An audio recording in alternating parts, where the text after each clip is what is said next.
한미 정상 간 통화 내용 유출 파문이 커지고 있습니다. 지금 5월 9일 날 기자회견을 통해서 한미 정상 간의 대화 내용을 후배로부터 받아서 그것을 기자회견장에서 폭로를 한 겁니다. 외교적 갈래와 침범해서 범죄 행위를 지금 저질러. 강효상 의원은 사실은 국회의원 자격이 없습니다. 한미 관계의 균열이 오고 정상 간의 만남을 앞두고 있는 상황입니다. 폭로를 하고 보수적인 그 지지자들, 한국당 지지자들이나 국민들의 일부에서는 이 정부에서 하는 외교 정책에 대해서 여러 가지 의문을 갖고 있죠.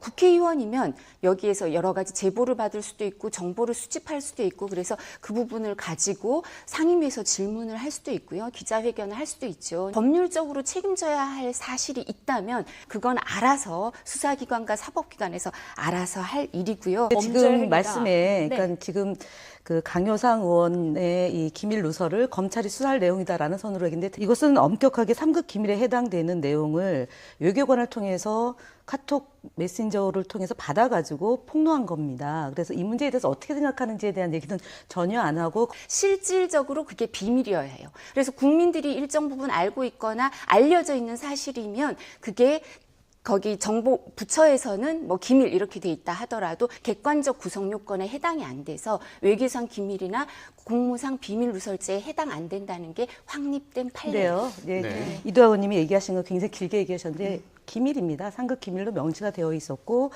길게 설명을 하셨지만 범법 행위에 가담한 거기 때문에 저는 이것을 자유한국당에서 더 이상 두둔하면 안 된다고 봅니다. 저런 탐지나 수집도 이건 처벌이 돼요. 외교상 기밀은.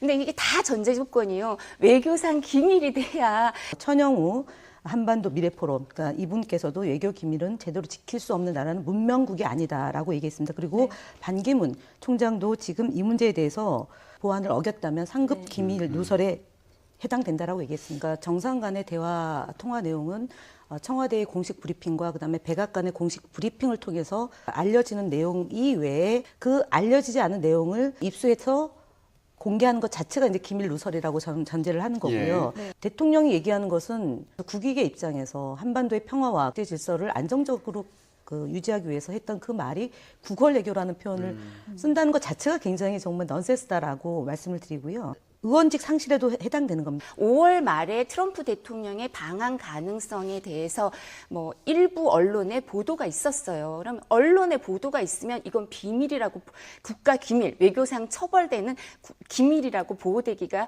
거의 없어요. 정청래 전 의원이 작년 1월 말에 본인이 녹취록이 있다고 그 내용을 얘기를 하셨어요. 얘기하는 건 이제 물타기의 전형인데 지금 문제의 핵심은 강효상 의원이 취득한 이 정보의 배경 3번에 걸쳐서 파악이 됐다는 거 아닙니까?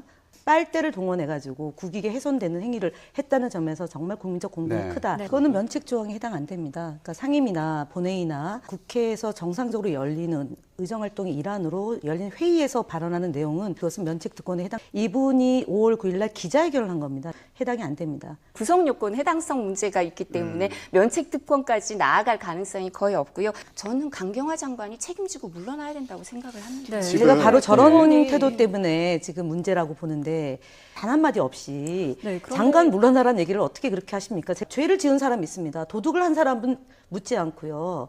그러니까 무조건 문재인 대통령을 공격하고 문재인 정부를 흔드는 것이 자유한국당의 존재 이유가 아닌가. 공직사의 기강은 바로 잡아야 될 것이고요. 강효상 의원의 이런 일이 없게 하려면 일벌백계 해야 됩니다.